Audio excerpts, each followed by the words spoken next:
अपने आप में ज़हनी बीमारी का शायबा नहीं होता। यानी जिस तरह अगर मैदे में कोई प्रॉब्लम हो तो दर्द होता है और आपको पता चल जाता है और आप यहाँ हाथ रख के कहते हैं कि यहाँ कोई मसला है, तो ज़्यादातर जो ब्रेन है उसमें पेन रिसेप्टर्स कोई नहीं होते।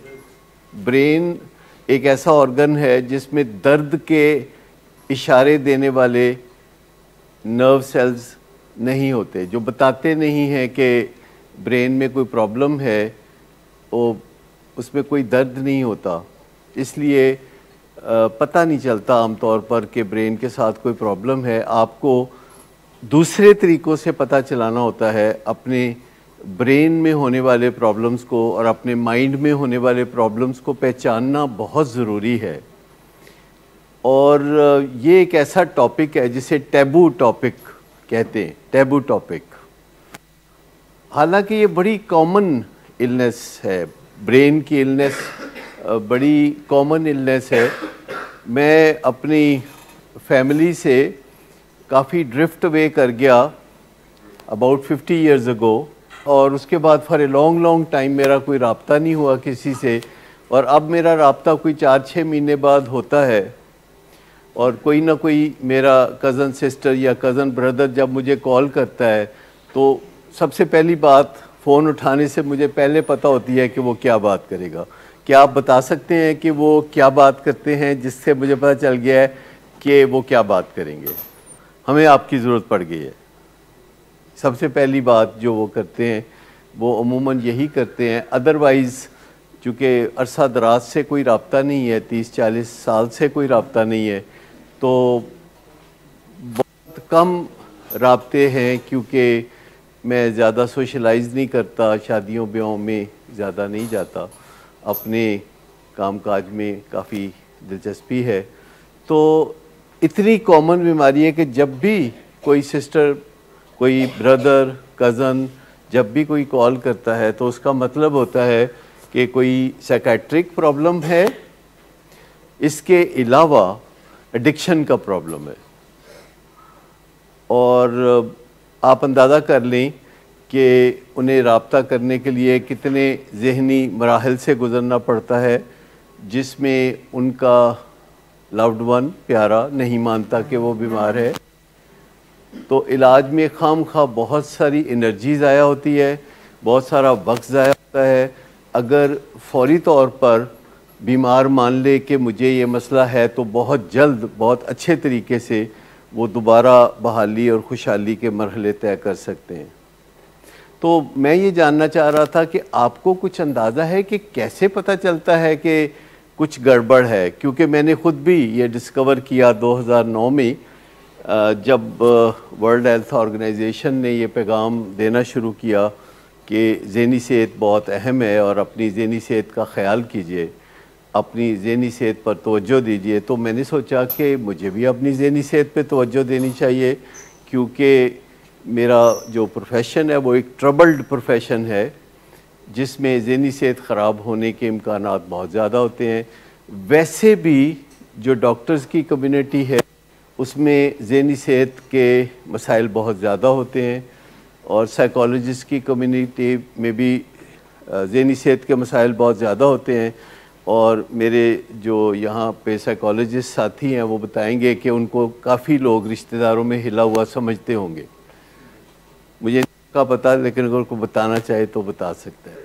ये काफ़ी पुराना कॉन्सेप्ट है। तो 2009 में जब मैंने ये सुना तो मुझे यकदम मेरी तवज्जो हो गई इस तरफ कि अपनी ज़हनी सेहत के बारे में फ़ोकस करना चाहिए, जो करनी चाहिए। और मैंने अक्सर औक़ात टीवी प्रोग्रामों में ये कहना शुरू कर दिया कि अब मैं अपनी ज़हनी सेहत का ख्याल रखूँगा। तो लोग पूछते क्यों, क्या हुआ? लेकिन जब मैं उससे पहले ये कहता था कि मैं अपनी जिस्मानी सेहत का ख्याल रखूँगा तो कोई नहीं कहता क्या हुआ। तो ज़हनी सेहत के बारे में जब आप कहते हैं कि मैं अपनी ज़हनी सेहत का ख्याल रखूँगा तो लोग चौंक जाते हैं कि व्हाट्स रॉन्ग। तो मैं कहता था अभी तो नहीं कुछ हुआ, लेकिन हो सकता है। लेकिन बाद में मुझे पता चला कि मैं कहता था कि अभी तो कुछ नहीं हुआ, वो भी सही नहीं था। और मुझे पता ही नहीं था कि कुछ हुआ है। मिसाल के तौर पर मनफी ख़यालात आते थे, वहम और वसवसे होते थे, और एंग्ज़ाइटी होती थी, और कभी मायूसी होती थी, और इस चीज़ को कोई ख़ास अहमियत मैंने कभी नहीं दी थी। लेकिन जब 2009 में मैंने इसको अहमियत देना शुरू की तो मेरी तवज्जो का रुख इस जानब हो गया, और मैंने फिर अपनी ज़हनी सेहत पे काम करना शुरू किया। कुछ चीज़ें मैं पहले ही कर रहा था, जैसे वॉक करना, वो मेरी बहुत पुरानी आदत है जो 1980 से मैंने बहुत रेगुलरली विदाउट ए फेल वॉक की, तकरीबन 1.5 घंटा। ये स्टेप्स तो तकरीबन 15,000, 14,000, 18,000, कभी 20,000 भी हो जाते हैं, जिसका मतलब है दिन 2-2.5 घंटे। नहीं, वन गो में तो नहीं, दिन में कई दफ़ा में, जैसे एक सुबह, एक शाम, और सारा दिन फिर मौके ढूंढना। वॉक जो होती है वो सारा दिन होती है, और कभी भी 1 घंटे से ज़्यादा कुर्सी पे बैठना या बैठना मुनासिब नहीं है, क्योंकि वो चुरमुर होके जैसे बंदा बैठता है तो उससे ब्लड सर्कुलेशन के प्रॉब्लम्स होते हैं, और वो चीज़ मुनासिब नहीं है। वॉक जो है वो बहुत ही कारआमद है। वॉक पे पूरी किताब लिखी जा सकती है कि उसके इतने फ़ायदे हैं। हत्ता कि जिन लोगों को प्रोक्रेस्टिनेशन की आदत होती है, टाल मटोल की आदत होती है कि ये मैं काम कल करूँगा, परसों करूँगा, अगर वो वॉक करना शुरू कर दें और हर घंटे बाद थोड़ी थोड़ी वॉक करना शुरू कर दें तो उनकी टाल मटोल की आदत ख़त्म हो जाएगी। क्योंकि जो भी काम हम टालते हैं, किसी भी काम का जो पहला स्टेप होता है वो होता है कि आप बैठे हुए हैं तो उठ के खड़े हो जाएं, और ये काफ़ी मुश्किल स्टेप है जिसमें आप बैठे हुए हैं तो उठ के खड़े हो गए, या अगर आपको ऊपर की मंजिल से या नीचे की मंजिल से कोई चीज़ चाहिए तो आप कहते हैं यार रहने दो। तो अगर आप चलना फिरना शुरू कर देते हैं तो आपको इससे कोई फ़र्क नहीं पड़ता कि आपको कितनी दफ़ा घर की दूसरी मंजिल पे या पहली मंजिल पे या ग्राउंड फ्लोर पे जाना पड़ता है। दूसरी चीज़, रिलेशनशिप बहुत अहम चीज़ है जो अक्सर एडिक्शन में ख़राब हो जाता है, चाहे एडिक्शन आपकी अल्कोहलिज़म हो या गैम्बलिंग हो या वर्कोहलिज़म हो या सोशल वर्क हो या रिलीजियस प्रीचिंग आपकी एडिक्शन हो। कोई भी जो एडिक्शन है जिसके साथ आपका एक्स्ट्रा ऑर्डिनरी रिलेशनशिप हो जाए, जिसके साथ आप जुड़ जाएं, ये भी एडिक्शन है। और एडिक्शन का मतलब है जिस चीज़ के साथ आप ऐड हो जाएं, जिसकी चीज़ के साथ आप जुड़ जाएं, तो इसका मतलब है आपको किसी चीज़ से टूटना पड़ेगा, और सबसे पहले फिर आप रिश्ते नातों से टूटते हैं। और आप कहते हैं कल मिल लूँगा, क्योंकि वो मोस्ट अर्जेंट नहीं होता। बच्चों को टाइम देना मोस्ट अर्जेंट नहीं होता, बीवी को टाइम देना मोस्ट अर्जेंट नहीं होता, वो कल किया जा सकता है और वो कल कभी नहीं आती। इसलिए एडिक्शन में सबसे बड़ा ख़तरा ये होता है। और एडिक्शंस में वो चीज़ अहमियत इख्तियार कर जाती है और दुनिया की हर चीज़ अपनी अहमियत खो देती है। हत्ता कि कई लोग मुझसे मिलते हैं जो वैसे दोस्त हैं या ज़िंदगी में किसी ना किसी तरह से उनसे इंटरेक्शन होता है, और वो बज़ाहिर बड़े कामयाब लोग होते हैं, वो अमूमन CEOs होते हैं, चीफ़ एग्जेक्टिव्स होते हैं, और वो अपने दुखड़े, अपने रोते हैं, सुनाते हैं। और जब मैं उनको कहता हूँ कि अब आप इन मामलात को ठीक करना चाहते हैं, तो कहते नहीं, मैं तो वैसे ही गल कर रहा था। तो मैं कहता हूँ कि जब आप बता रहे हैं कि आप इतने खुशी से दूर हैं, तो आप खुशियों को रिकलेक्ट करने का कोई चारा क्यों नहीं करते? तो उनका एक बड़ा दिलचस्प जवाब होता है जो सिर्फ ये मेरे बच्चे समझ सकेंगे और कोई नहीं समझ सकेगा। उनका जवाब ये होता है कि ये जो हम कर रहे हैं बतौर चीफ एग्जेक्टिव, ये इतनी ख़ास बात है कि इसके लिए हम अपनी खुशियाँ कुर्बान करने के लिए तैयार हैं। यानी हमें डे टू डे जो हल्की फुल्की खुशी सुबह से शाम तक नसीब हो सकती है, उस खुशी को कुर्बान करने के लिए तैयार हैं अगर हमें मुमताज़ होने का सेहरा हमारे सर पे सज जाए। मुमताज़ होना यानी किसी ऊंचे से दरख्त की ऊंची सी कमज़ोर शाख पे उल्टे लटके होना, इसे कहते हैं मुमताज़ होना। और जो भी एडिक्शन हो किसी की, उसमें अगर आप किसी से भी पूछेंगे कि एडिक्शन में कितने साल आपको गुज़रे और वो बताए कि मुझे 5 साल 10 साल या 15 साल गुज़रे हैं, और आप दूसरा सवाल करें कि फिर खुश रहे आप इस अरसे में, तो वो बोलेगा कि नहीं, इंतहाई नाखुश रहा हूँ। तो आप कहते हैं कि फिर आप ये एडिक्शन छोड़ क्यों नहीं देते? तो जब उनके दिल का जवाब आता है, जब कुर्बत वाला जवाब आता है, तो वो ये होता है कि नशे से जो थोड़ी देर के लिए उड़ान मिलती है, परवाज़ मिलती है, उसके लिए मैं सारे दिन की खुशी कुर्बान करने के लिए तैयार हूँ।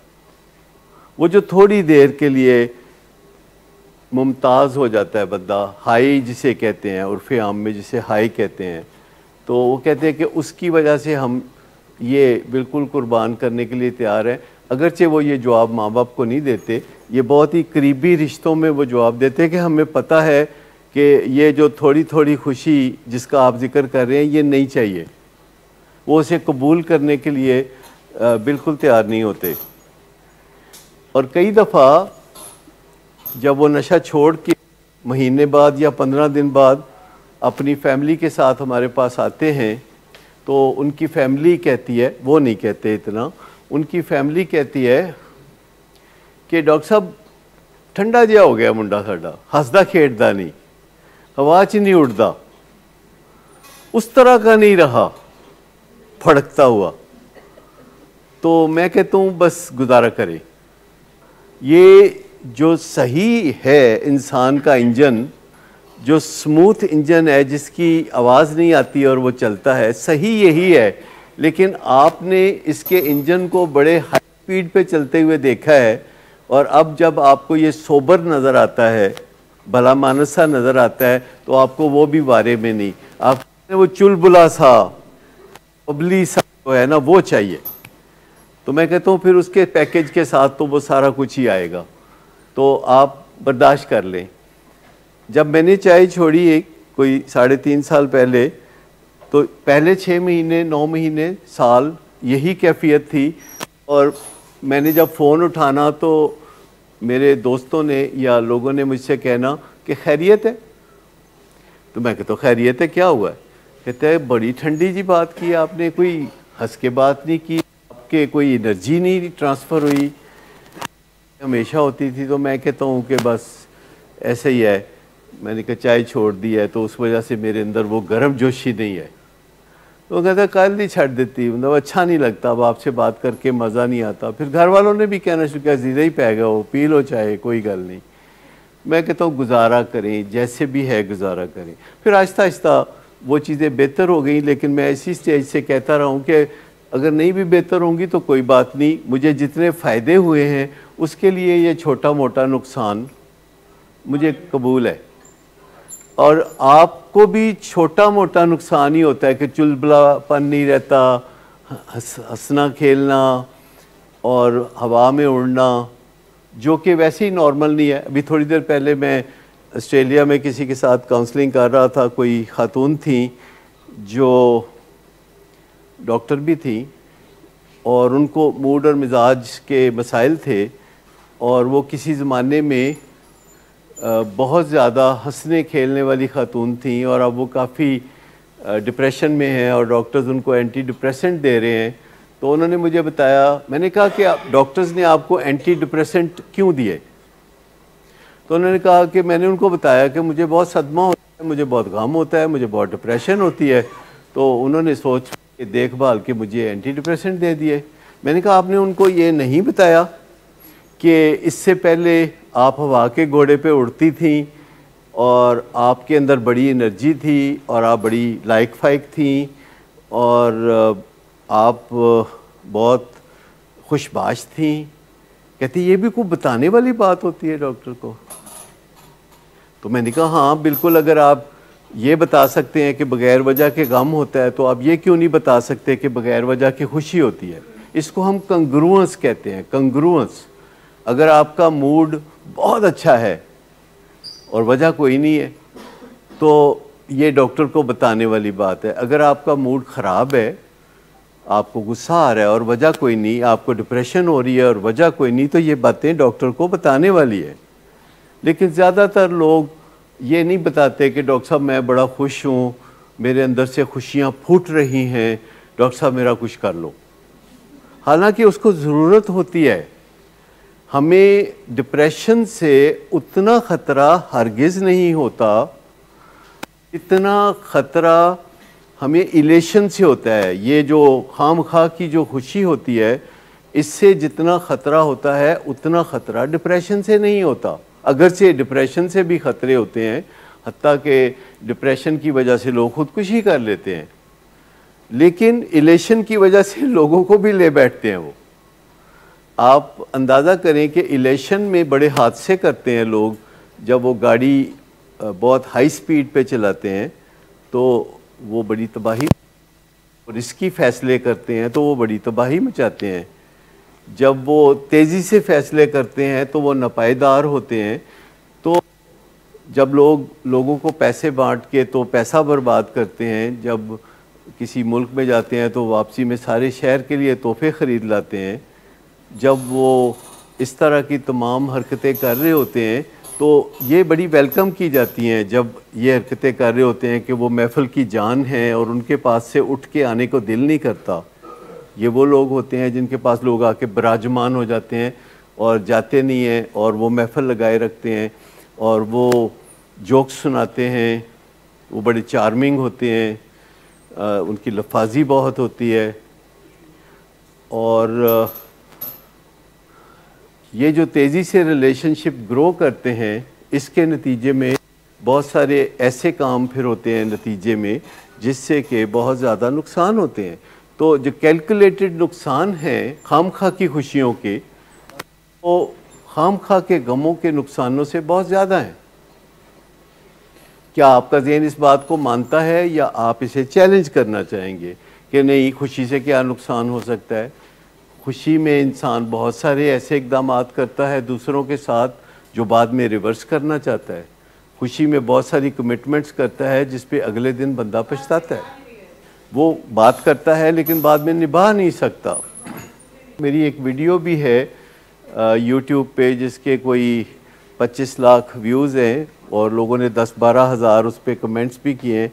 और लोग भी, मुझे पता नहीं था कि लोग चाय के बारे में इतना संजीदगी से सोचते हैं। लोगों ने बड़े आइडियाज़ शेयर किए कि किस तरह उन्होंने चाय छोड़ने की जद्दोजहद की और वो कामयाब हुए या कामयाब नहीं हुए। तो मुझे पता चला कि चाय को लोग जानते हैं कि ये एक नशा है। पहले मेरा ख्याल था कि लोग इसको नशा ही नहीं समझते। चाय से सबसे ज़्यादा मुझे मुश्किल जो पेश आती थी वो ये आती थी कि पहले तो खैर मैं बहुत ज़्यादा चाय पीता था और 50 साल मैंने चाय पी, और 17 साल की उम्र में मैंने चाय पीना शुरू किया। कराची जाने की वजह से वहाँ चाय का काफ़ी रवाज था, लाहौर में नहीं था। ऐसे ही शीशे वाला गिलास, छोटा कप, तो दिन में कई दफ़ा वो सिलसिला चलता रहा। बड़ी ज़हर मार किस्म की चाय, कटिंग चाय वो वहाँ मिलती थी। तो बाद में फिर मुझे चाय से काफ़ी ज़्यादा दिलचस्पी हो गई और मैंने चाय के बड़े बड़े खूबसूरत कप ख़रीदने शुरू कर दिए, मग ख़रीदने शुरू कर दिए, कॉफ़ी के मग ख़रीदने शुरू किए। ऐसी कॉफ़ी ख़रीदना शुरू कर दी जो 10,000 फुट की बुलंदी पे उगती है। भाई इसमें क्या फ़र्क पड़ता है, लेकिन वो ज़रा महंगी होती थी तो बहुत अच्छा लगता था। इसी तरह चाय के बारे में भी एटीट्यूड ऐसा ही था। और अब मैं अपने आप को उस दौर में वापस मुड़ के सोचता हूँ तो मैं अपने आप को चाय के एक कप के साथ सोचता हूँ जो मेरे हाथ में ऐसे। मैं सोचता हूँ कि जो 15 साल पहले मैं अपने आप को सोचता हूँ या 20 साल पहले सोचता हूँ, तो उसमें मेरा जो तसव्वुर है उसमें हाथ में चाय का कप होता है, जैसे कि अब तो नहीं होता। 5-6 साल पहले नहीं, 5-6 साल पहले तो ये नौबत आ गई थी कि मैं एक कप सुबह और एक दोपहर पीता। लेकिन मुझे ख्याल आया कि मैं रात को इसकी वजह से जागता हूँ, इसकी वजह से टॉक शो 2-2 दफ़ा देखता हूँ और मुझे नए नए मंसूबे सोचते थे, एक काम छड्डो दूसरा पढ़ो, कुछ ना कुछ करो। तो वो जो एक एनर्जी थी वो बहुत ज़्यादा थी और वो चैन नहीं लेने देती थी एनर्जी। पर मैंने कहा ठीक है, अच्छा ही है ना, क्या बुरा है। और उसमें टॉकेटिव होना, बातें करना बहुत ज़्यादा था। कभी मुझे लगता था कि मैं फालतू बातें कर रहा हूँ। और एक दिन मैं लंदन में था, मिल्टन कीन्स में, तो वहाँ मैं चाय पी तो मुझे ऐसा लगा कि मैं बेचैनी का शिकार हुआ हूँ। तो उससे पहले मैं बहुत मुतमिन था, 10 मिनट पहले बहुत अच्छा मौसम था, मैं अकेला बैठा हुआ था, बादल थे, और मुझे लगा कि चाय पीने के बाद मैं बेचैन हो गया हूँ। तो मुझे समझ आ गई कि चाय में अब कोई ऐसी चीज़ है जो मेरे जिस्म के साथ लड़ती है, और चाय से मुझे वो इफ़ेक्ट भी मिलता है जो मैं चाहता हूँ, और चाय से मुझे वो इफ़ेक्ट भी मिलता है जो मैं नहीं चाहता। ये सेम वही किस्सा है जो आपका किस्सा है कि नशे से आपको वो भी मिलता है जो आप चाहते हैं थोड़ी देर के लिए, और वो भी मिलता है जो आप नहीं चाहते ज़्यादा देर के लिए। तो मैंने कहा अच्छा छोड़ देते हैं, और मुझे पता था कि ये मुश्किल है, लेकिन फिर मैंने उसे जब छोड़ा तो मैं उसके लिए तैयार था, क्योंकि मुझे बहुत फौरी तौर पर फ़ायदे होने शुरू हुए। रात को जल्दी नींद आना शुरू हो गई, सुबह जल्दी उठना शुरू हो गया, और काम में रिदम ज़्यादा आ गई। अब मैं याद करता हूँ तो बहुत स्टूपिड लगता है कि मैं 2-2, 3-3 दफ़ा एक ही टॉक शो देख लेता था। एक 8 बजे देख लिया, एक रात 1 बजे देख लिया, मतलब वही सेम टॉक शो रिपीट देख लेता था बड़े आराम से। मुझे लगता था कि रात का जो वक्त है ना, अगर इसे ज़ाया किया जाए तो ये ज़ाया नहीं होता। ये बड़ी दिलचस्प स्टेटमेंट थी। यानी इस सदी की सबसे जो अहम स्टेटमेंट मैंने डिस्कवर की थी वो ये थी कि अगर दिन को टाइम ज़ाया किया जाए तो ये बहुत बुरी बात है, अगर रात को टाइम ज़ाया किया जाए तो ये कोई बुरी बात नहीं है। क्योंकि रात का टाइम फालतू होता है, क्योंकि रात को कोई अंडर ऑब्लिगेशन नहीं होते आप, क्योंकि एक कॉन्सेप्ट बना होता है कि आप दिन के वक्त अंडर ऑब्लिगेशन है टू डू समथिंग। 8 बजे दफ्तर पहुंचना है अगर, या 9 बजे आपने ये करना है, या 10 बजे वो करना है। तो कॉन्सेप्ट आपके ज़हन में यही होता है कि काम दिन को करते हैं। तो जब रात को आप जागते हैं तो आपको बहुत आसानी से फील होता है, कहते काम दा टाइम नहीं ना। मतलब अगर कोई बंदा रात सारी जागता है और सुबह 6 बजे सोता है, जो कि मेरे बच्चे बहुत सारे ऐसे ही हैं ना कि नहीं, आप तो नहीं, आप तो यहाँ जगा देते हैं आपको। लेकिन मुझे बताइए कि ये कैसे मुमकिन है इंसान का सोचना कि रात को सारी रात जाग के सुबह 6 बजे बंदा सोता है और सारी रात ये सोचता है कि कोई कम दा टाइम तो नहीं ना, तेरा आते ना, और उसके बाद दिन को वो सो जाता है 7 बजे या 8 बजे। बाज़ नौजवान बहुत कामयाब हैं, वो 11-12 बजे तक सोते हैं दिन को, और शाम को 4-5 बजे जब वो उठते हैं तो इस दौरान वो चूँकि सो रहे होते हैं तो उनको ये ख्याल नहीं आता कि मैं दिन ज़ाया कर रहा हूँ। इस दौरान वालिदैन भी उनको कुछ नहीं कहते कि सो रहा है बेचारा, सो रहा है, सोने दो, रात सारी जागेगा भी। तो सबसे बड़ी बात यह है कि जो वक्त ज़ाया करने का जो कॉन्सेप्ट था वो मुझे समझ आ गया। कई बातें बड़ी देर से समझ आती हैं कि दिन में जो वक्त होता है जो आप जाग रहे होते हैं तो आप उसे ज़ाया नहीं करते। रात में जो वक्त होता है जब आप जाग रहे होते हैं तो आप उसे ज़ाया करने में हरज नहीं समझते। जो ज़्यादातर जो नेगेटिव थिंकिंग थी, मेरी नेगेटिव थिंकिंग, किसी चीज़ के बारे में नेगेटिव सोचना, जैसे हवाई सफ़र करना तो सोचना कि आज डिगेगा जहाज़, मैं गया, तो इस तरह की बातें जो ज़हन में आना, वहम आना, ज़ाहिर है आपका सफ़र तो बर्बाद होगा ना जब आप यूँ सोचेंगे कि आज जहाज़ गिरेगा चूँकि आप बैठ गए। और इस तरह के और बहुत सारे काम जो मनफी सोचों पर मबनी होते हैं, जिसमें अगर आप कोई भी काम करना चाहते हैं और उसमें आप सोचते हैं कि नहीं होना, तो बदमज़गी तो वहीं से स्टार्ट हो जाती है। आप इससे बहुत अच्छी तरह वाकिफ़ हैं कि जब आप अपने बच्चों के इलाज का आगाज़ करते हैं तो आपके ज़हन में होता है कि यह काम नहीं होना, और आप तकलीफ़ से मजबूर होकर आते हैं, और फिर आहिस्ता आहिस्ता आपको समझ में लगता है कि ये होगा, और ये तुक्का नहीं है, ये तीर नहीं है, ये एक विजडम एक्वायर करने वाली बात है। याद रखिए कि जो बच्चे नशा करते हैं वो ज़हीन होते हैं और उसको लिक्विड इंटेलिजेंस कहते हैं, और वो सारी की सारी लिक्विड इंटेलिजेंस जो उनको कहती है कि तुम मुसीबत में फंसो, मैं तुम्हें बाहर निकालूंगी। आप में से हर कोई मुसीबत में फंसा, हर कोई मुसीबत से बाहर निकला, और ऐसा लंबे अरसे तक होता रहा, हत्ता कि फिर आप 40 साल के हो गए। याद रखें कि 36 साल की उम्र में लिक्विड इंटेलिजेंस जो है वो ड्राई अप हो जाती है। 36 साल की उम्र में लिक्विड इंटेलिजेंस का मतलब यह है कि आपकी वो चतर चालाकियाँ जो कि आपको गलत कामों के बावजूद खुमियाजा नहीं भुगतने देती। मेंटल इलनेस की जो निशानियां हैं उनको कैसे पहचाने, तो एक तो ये है कि आपका मूड और मिजाज इस तरह का हो कि आपके हालात का उससे लेना देना कोई ना हो, आपको खामखा खुशी हो, आप खामखा लोगों को कुछ ना कुछ दे दिला रहे हो। आप दोपहर को किसी के साथ मिलते हैं, शाम को आप उसके बगैर जी नहीं सकते, और लोगों के साथ सांझ बना लेते हैं, लोगों के साथ पार्टनरशिप बना लेते हैं, और उस पार्टनरशिप के फिर वो नुकसानात उठाते हैं और लोगों से बहुत धोखे खाते हैं वो। तो ये जो बेइंतहा खुशी का मूड है, हाइपर एनर्जी का मूड है, ये भी मेंटल इलनेस की निशानी है, और बड़े आसानी से इन चीज़ों का इलाज हो सकता है। ज़्यादातर दवाओं के बगैर इलाज हो सकता है, लेकिन कुछ दवाओं की ज़रूरत भी पड़ती है। इसके अलावा जो पैनिक अटैक्स होते हैं, बहुत सारे लोगों को पैनिक अटैक्स होते हैं, घबराहट सी होती है, ऐसे पसीना सा आता है, कंधे खिंच जाते हैं, सीना जकड़ा जाता है, दिल तेज़ तेज़ धड़कने लगता है, और दिल की धड़कन 132, 142, 152 इस किस्म की हो जाती है, और इसको हम पैनिक अटैक कहते हैं। इसमें कोई दिल के दौरे वाली बात नहीं होती, इसमें कोई ख़तरनाक बात नहीं होती, लेकिन बहुत बुरा लगता है, इससे बहुत ज़्यादा बेचैनी होती है। तो ये मेंटल हेल्थ ख़राब होने की निशानी है। नींद ना आना, रातों का बिस्तरे पे करवटें लेते रहना, ये मेंटल हेल्थ के ख़राब होने की निशानी है।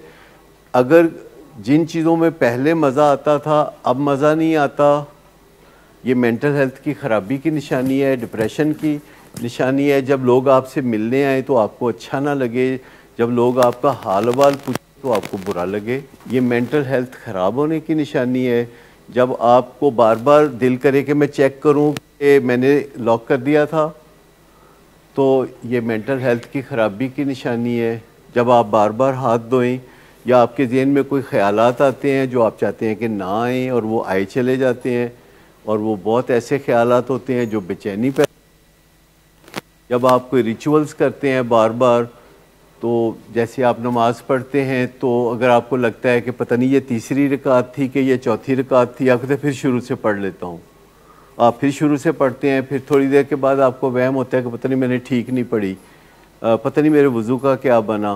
तो फिर वो 2.5 3 घंटे एक नमाज को जब देते हैं, तो ये मेंटल हेल्थ के मसाइल हैं। बाज़ औक़ात कहते हैं देखते रहो तो दसते रहो। पहले तो अभी हम इस मौजू पे हैं कि मेंटल हेल्थ के प्रॉब्लम को अपने अंदर देख कैसे लें।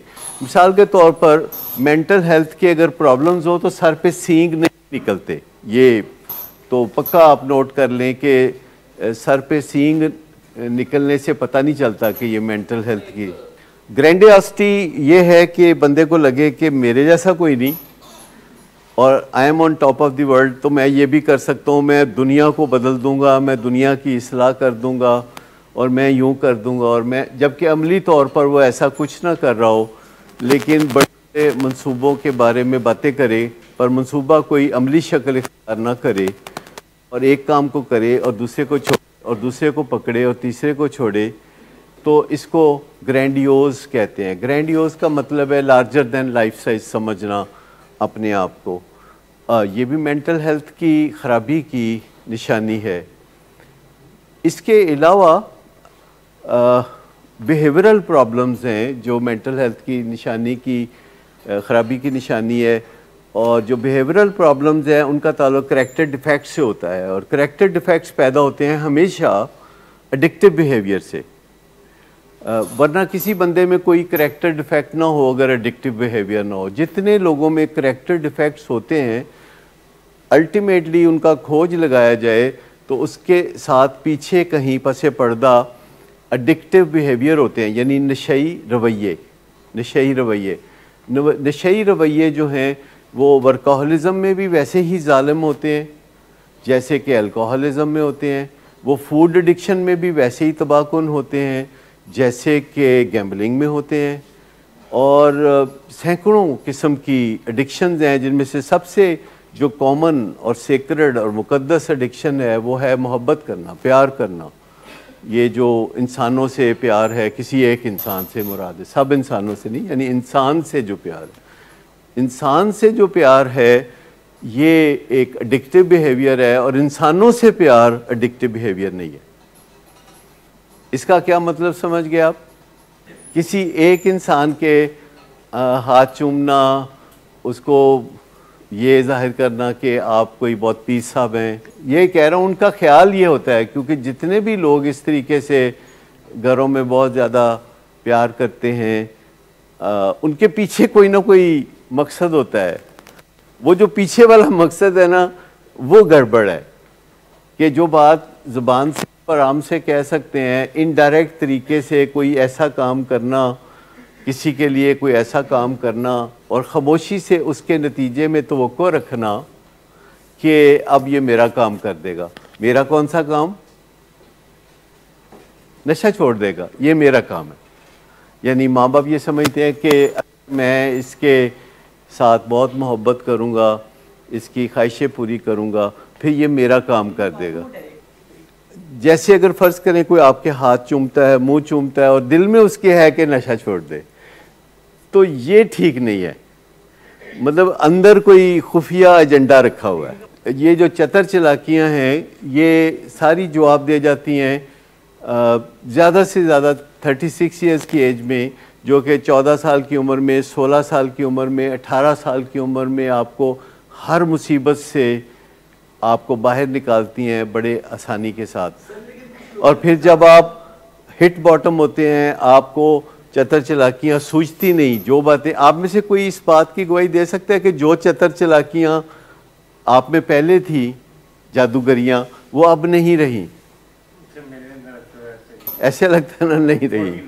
तो मैं आपको बताऊं कि उसमें तरीका जो है ज़िंदगी गुजारने का असल में ये होता है कि कुदरत आपको एक मुफ्त की पूंजी दे के भेजती है दुनिया में। उस पूंजी को कहते हैं लिक्विड इंटेलिजेंस या चतर चलाकियाँ। समझ आ गई? क्योंकि कुदरत को एक मेहरबानी करने का एक एलिमेंट होता है कि जिमें बच्चा घरों जा रहा हो तो माँ भी कुछ कहती है ना, पुत्र पैसे रख लै कुछ है। तो इसी तरह जब इंसान दुनिया में आता है तो उसकी जो विजडम होती है वो ज़ीरो होती है, उसकी सॉलिड इंटेलिजेंस ज़ीरो होती है, उसका तजर्बा ज़ीरो मीटर बंदा होता है। जैसे अभी इधर से होके जाएगा। नहीं, अभी ज़ीरो मीटर इस तरह नहीं होता। ज़ीरो मीटर जो बंदा होता है उसकी जो चतर चलाकियों का कोटा है वो चाहे तो कोई 15 साल में इस्तेमाल करके फारग हो जाए, चाहे 20 साल में, चाहे 24 साल में, चाहे 36 साल में, 36 साल के बाद फारग है। और इसी वजह से आप देखते हैं, गौर से बात सुनिएगा, चतर चलाकियाँ नशा करने में मदद देती हैं, चतर चलाकियाँ नशा छोड़ने में मदद कोई नहीं देती, क्योंकि वो चतर चलाकियाँ होती नहीं। किसी को ज़हन में है कि उसने कहा कि मैं किसी तरीके से चतर चलाकियों से नशा छोड़ दूँ, तो चतर चलाकियों से नशा नहीं छूटता। नशा छूटता है विजडम से, जो आपको रिसर्च से मिलती है, साइंस से मिलती है, जो आप स्कूल में सीखते हैं, जो कॉलेज में सीखते हैं, जो मस्जिद में सीखते हैं।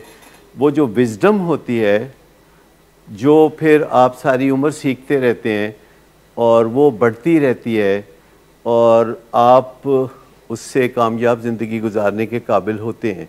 लेकिन ये जो चतर चलाकियाँ हैं जिसे लिक्विड इंटेलिजेंस कहते हैं और अक्ल जिसे कहते हैं या अक्ल सलीम कहते हैं, ये क्रिस्टलाइन इंटेलिजेंस है लेकिन इशारे हैं कि इसमें वो जो कहते हैं मैं खुद बनाऊं, अगर तो आप रोटी खुद पकाते हैं तो ठीक है, खुद बना लो। मैं इस फीलिंग को आइडेंटिफाई करता हूँ, मैं भी ऐसे ही करता था कि एक वक्त आ गया था कि चाय के लाड करके पीता था। और 1991 में मैं अमेरिका के सरकारी दौरे पे गया तो वहाँ जो 5 स्टार होटल होते हैं वहाँ चाय का बंदोबस्त नहीं होता। आपको हैरान होगी कि अमेरिका के 5 स्टार होटलों में आपको गर्म दूध नहीं मिल सकता, दूध पत्ती नहीं मिल सकती। आपको चाय के लिए गर्म पानी मिलेगा जो आप तक पहुँचते ठंडा हो चुका होगा, और आप उसमें टी बैग डालेंगे जिसमें वो दूध डालेंगे ठंडा, तो लाहौर बेड़ा गर्क हो जाएगा, तो वो चाय ना पीने वाली बात है। और काफ़ी दिन ऐसे ही गुजरे और मैंने फिर एक तरीका ईजाद कर लिया कि होटल में एक हर कमरे के अंदर वहाँ पे एक अलमारी होती थी जिसके अंदर एक बॉयलर का पाइप गुजरता था,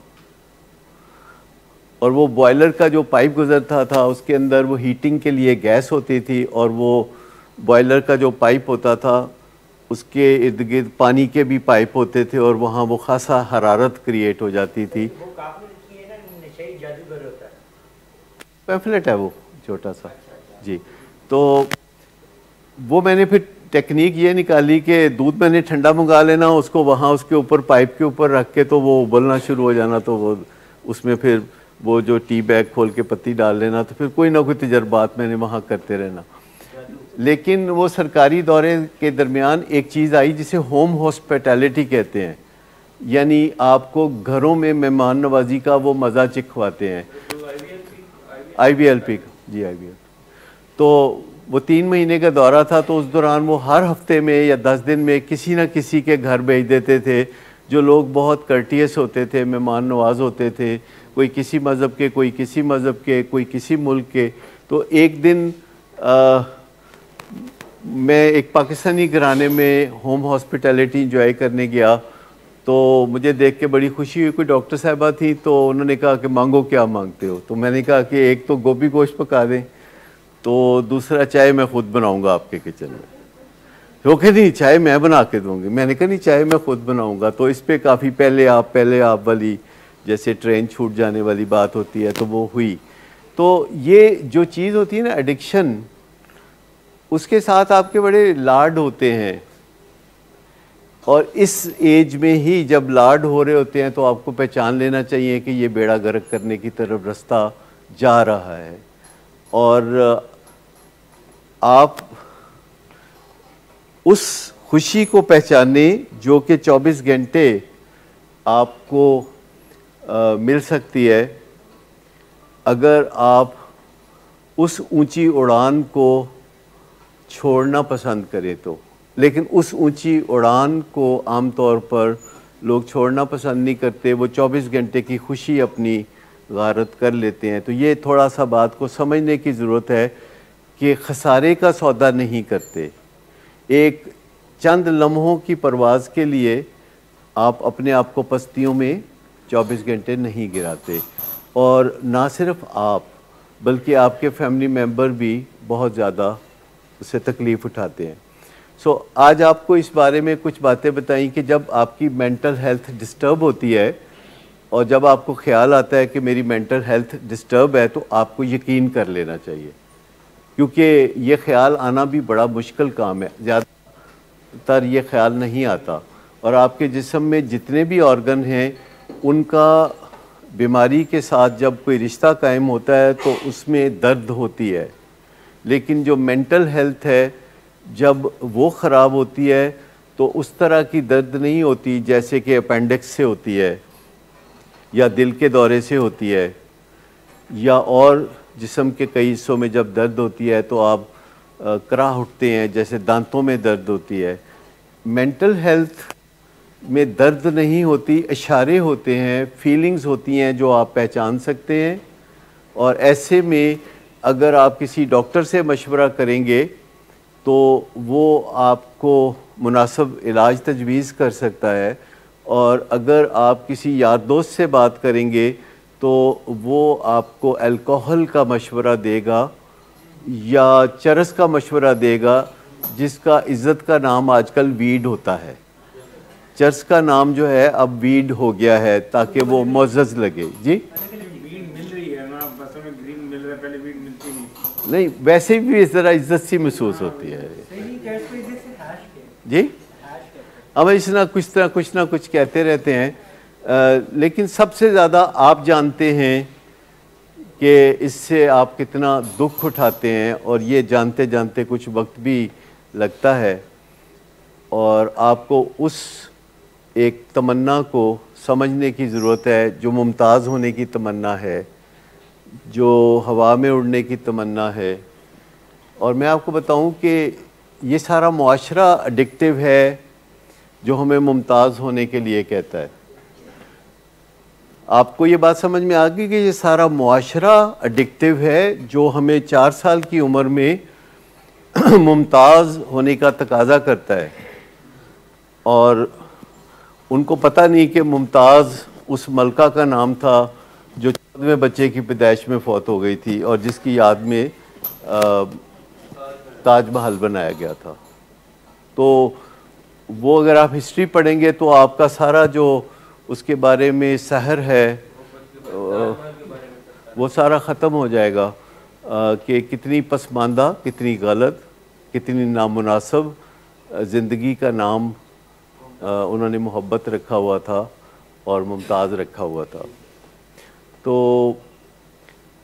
बड़ी आसानी से आप इन सारी बातों को समझ सकते हैं कि जो बेहतरीन ज़िंदगी है वो तब हासिल हो सकती है जब आप अपने आप को ह्यूमनाइज कर ले। हमें बचपन से ही डीह्यूमनाइज करने का सबक मिलता है। जब हमें कहा जाता है कि तुमने बड़े होकर सबसे बड़ा आदमी बनना है, तुमने कायद-ए-आज़म बनना है, तुमने इलामा इकबाल से इधर नहीं ठहरना, तो ये जो मुमताज़ होने का सबक है ये हमें डीह्यूमनाइज करने का सबक है कि तुमने निकल जाना है इंसानों में से, तुमने ये छोटे छोटे फजूल लोगों में से निकल जाना है। और ये सबक जब हम पढ़ लेते हैं तो उन फजूल लोगों में पता है फिर कौन कौन शामिल होता है? आपको पता है उन फजूल लोगों में कौन कौन शामिल होता है? उसके आपके अपने घर वाले भी उसमें शामिल हो जाते हैं।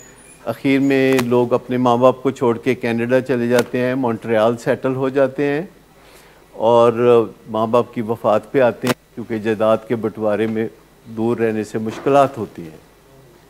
और ये सबक सबसे पहले जो पढ़ाते हैं वही इस सबक का खुमियाजा भुगतते हैं आखिरकार।